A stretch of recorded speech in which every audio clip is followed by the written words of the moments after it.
Okay, it's 12:30. We'll call the meeting to order. I think everyone is here except Commissioner Notarianni. I'm advised he's not going to be attending, so otherwise everybody else is here. So I'll ask our district attorney to lead us in the Pledge of Allegiance. I pledge allegiance to the flag of the United States of America and to the republic for which it stands, one nation, under God, indivisible, with liberty and justice for all. Thank you. I trust everybody's had an opportunity to review the minutes that were sent around in duplicate, I think, twice this week. So I'll entertain a motion to waive the reading and approve the minutes as circulated. Motion. Do I have a second? We have a second. On the question? All in favor? Aye. Aye. Any opposed? The ayes have it. The minutes from October are approved. Is there anybody from the public wishing to address the board on agenda items? Okay, nobody's coming forward, so we'll move forward. First item on the agenda is a motion to approve all the current payables for the Community Correction Center and the prison, which were previously circulated among the board. If everybody have an opportunity to review them, I'll entertain a motion to approve those payables. Motion. Do I have a second? Second. On the question? All in favor? Aye. Aye. Any opposed? The ayes have it. The current payables for the Community Correction Center and the prison are approved. Next, we'll go to the Controller's Report. Controller DiBileo, if you will, please. Yes, Judge. The Controller's Office reviewed the prison inmate and canteen account reconciliations, which were prepared by the Prison Business Office for the month of October 2021, and found no discrepancies between the reconciliations and the bank statements. The balance in the inmate account was $531,363.22 as of October 31st of 2021. The balance in the canteen checking account was $734,509.16 as of October 31st. And in addition, as of October 31st, the canteen account owned 2 certificates of deposit, one valued at $15,000 and the other at $132,321.58, totaling $147,321.58. And that concludes my report for October 2021. Any questions for the controller? If not, I'll entertain a motion to approve his report. So moved. Do I have a second? Second. On the question? All in favor? Aye. Any opposed? The ayes have it. Move on to the Community Correction Center report. Chief of Staff / Community Corrections Center Director Thank you, Jeffers. Your Honor. Good Thank you. afternoon, Board. The Community Corrections Program report for October 2021. Item 1, the adult house arrest had 160 participants. Juvenile house arrest had 12 participants. Item 2, the program's revenues for the month of October totaled $55,893.39. Item 3, the program's expenses for the month of October totaled $64,962.86. Item 4, the program's completions had 30. Item 5, the program's violations had 13. Item 6, the program's warrants are 3 for work release, 2 for house arrest that are outstanding. And item 7, the budget report for the year so far, overtime is at 6%, expenses are at 74%, and revenue is at 102%. Your Honor, if I may, that last number of 102%, explain that very briefly to the board. One of the main reason is that while in pre-pandemic days, house arrest would have about 80 to maybe 90 individuals on house arrest at any one time during the month. They're in excess of 120 to 130 now, plus the juveniles. The program is working very well. And obviously, that is why the revenue is going above what we projected it to be. We worked on the numbers a little bit last year going into this budget, knowing that the numbers from 2020 were not, the revenue numbers were not sufficient as we expected to be because of the pandemic. But obviously, we're overshooting the number that we put in. Okay.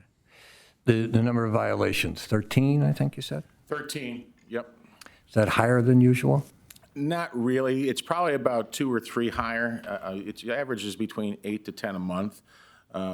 So 3 is a little bit higher than usual, but it's usually about 10 a month we average for the year. If you total all the numbers for the year, it's probably about 10. And it's from mostly individuals who have, they have, we call it hot urines, for drug usage. Okay. Any other questions for Mr. Jeffers? If not, I'll entertain a motion to approve his report. So moved. And a second Second. on the question. All in favor? Aye. Any opposed? The ayes have it. Thank you, Mr. Jeffers. Thank you, sir. Thank you, Board.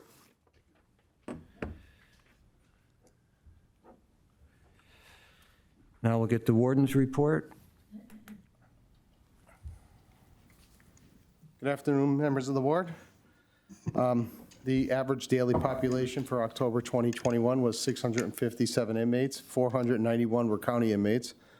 For the month of October, we averaged 585 adult males, 68 adult females, and 4 male juveniles. The average daily population of U.S. Marshal Service detainees for October was 166. The overtime and out-of-county boarding reports are attached. Our staffing update, currently our correctional officer numbers break down to 169 full-time uniform staff on shift. 6 are out on workers' comp. No one's on a continuous FMLA, but there are 63 with intermittent FMLA. 1 individual on administrative leave, and there are 4 full-time vacancies for a total of 180 full-time officers. Our newest class graduated last week on the 9th, and they were put on shift as of November the 10th. And they're helping out with the overtime. We'll see that over the next couple of pay periods. The budget as of 10/31, revenue was at 68%. Expenses were at 85%. Extraordinary occurrence reports, there were 4 in the month of October. On 10/7, a county inmate was found to be attempting to wrap her suicide prevention smock around her neck. Officers removed that smock from around her neck, and she then attempted to tie her suicide prevention blanket around her neck. And officers again removed this object from her neck. In case you're wondering why I'm saying the word suicide prevention, we provide people with smocks and blankets. They're like think of like a quilt that's really hard to bundle up and tie. So they're considered suicide prevention smocks and blankets. On 10/12, a newly committed male inmate was threatening self-harm and punching the walls of the cell that he was placed in. This inmate's non-compliant behavior escalated to the point where he attempted to charge the officers.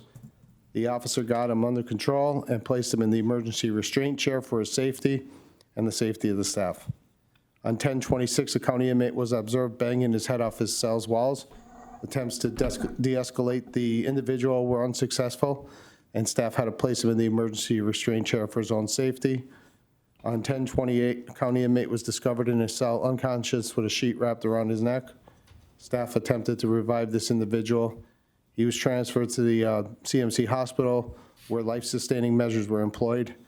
An investigation into the matter headed up by the Scranton Police Department was conducted. And unfortunately, this individual passed away on Sunday, 10/31, while at the CMC. PREA, there were 2 PREA investigations completed in the month of October. One was an allegation of staff on inmate sexual misconduct, and the other was an allegation of inmate on inmate sexual misconduct, and both have been deemed unfounded, and the results of those investigations were forwarded to the District Attorney's Office for review. And this concludes my report. Tim, there were some negotiations ongoing about the reimbursement rate from the Marshal Service. Can you give us an update on that? Latest update on that was I tried to get an up-to-the-minute update. It's still, for whatever reason, under review by the service that is provided to the U.S. Marshals. It's a federal agency. I can't remember the name of it. I do have the lady's email. I was in contact with her just last week. It is still under review. I'm hoping to have something definitive within the next week or two from them, because I anticipated we'd have some type of a real good feel already. Okay. So it seems like things might be backlogged by about a month from what the original projection was. I'm still hopeful we can get a deal done for January. Any other questions for the warden? You had a class graduated back in October. Will that fill the vacancies that you had 4 of, you said? No, there was, Independent of that. right, there were 12 vacancies before that group started. It's going to help out with the overtime because it's 8 individuals who successfully completed the class, each one of them now doing 40 hours a week of work. That was 40 hours of overtime, so it's 320 hours a week of overtime that we're not going to be paying out moving forward.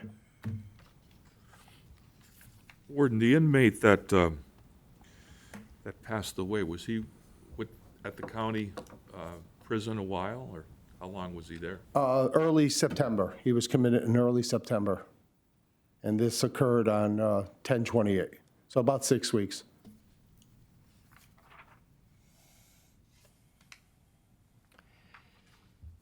And can you give us a status? Has there been a meeting set up with respect to prison ministry? Oh, thank you. We did meet with, if you recall, last month, Jubilee Ministries was in front of the board. Yes. Our Deputy Warden Purvis did meet with Boris Baxter from Jubilee Ministries.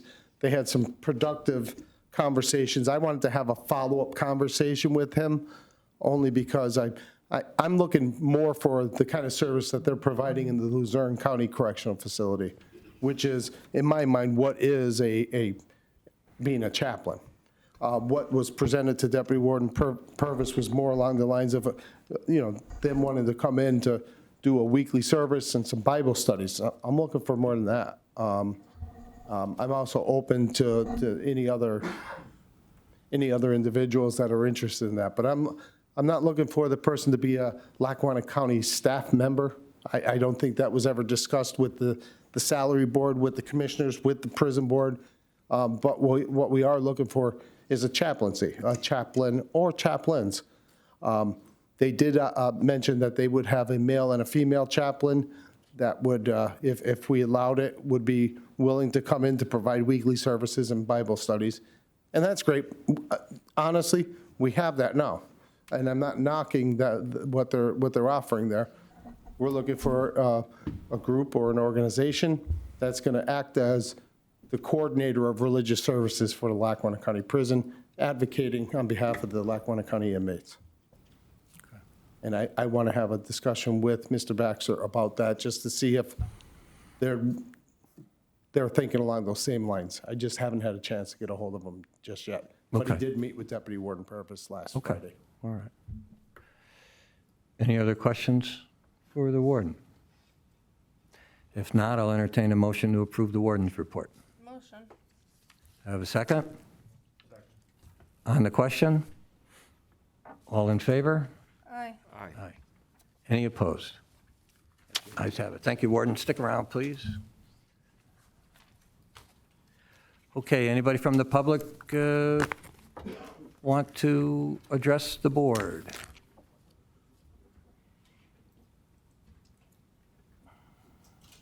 Bev?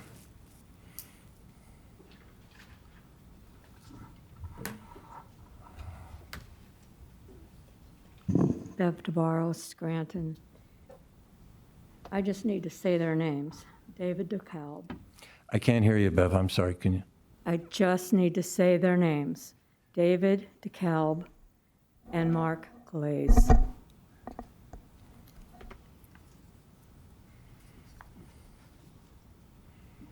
They're the ones who died in the jail. Thank you. Anyone else?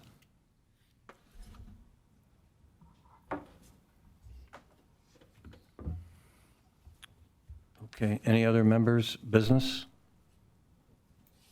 from the members of the board? Okay, if not, I'll entertain a motion to adjourn. Motion. Second, Second. on the question? All in favor? Aye. Any opposed? The ayes have it.